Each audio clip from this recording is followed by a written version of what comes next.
برج العذراء من الابراج الترابيه اللي دايما بتحب كل حاجه تبقى بيرفكت، تبقى يعني لو انت عملت لها الحاجه بنسبه 90% هيقول لك لا وانت ليه ما قدرتش تكمل ال 10%. دايما بيبص للحاجات اللي ناقصه، للحاجات اللي لسه ما اتعملتش، ما بيشوفش ال 90% وبيقف عند ال 10% اللي هو عايزك تعمل الحاجه صح بنسبه 100%. القليل ما بيرضيهوش، بيبقى ولا كتير هو بيبقى عايز الكل، يعني بيبقى عايز الحاجة بجد مثالية.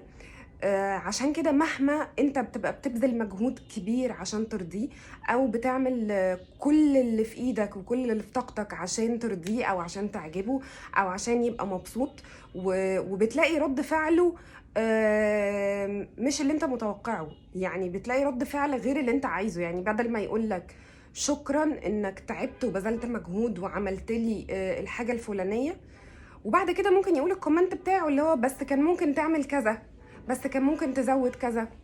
لا، هو بيقف عند انت ليه ما عملتهاش بالطريقه دي، تبقى عامل له مثلا سيربرايز وعامل له هديه ومفاجاه وبذل مجهود رهيب، ويجي يقول لك طب انت ما عزمتش فلان ليه؟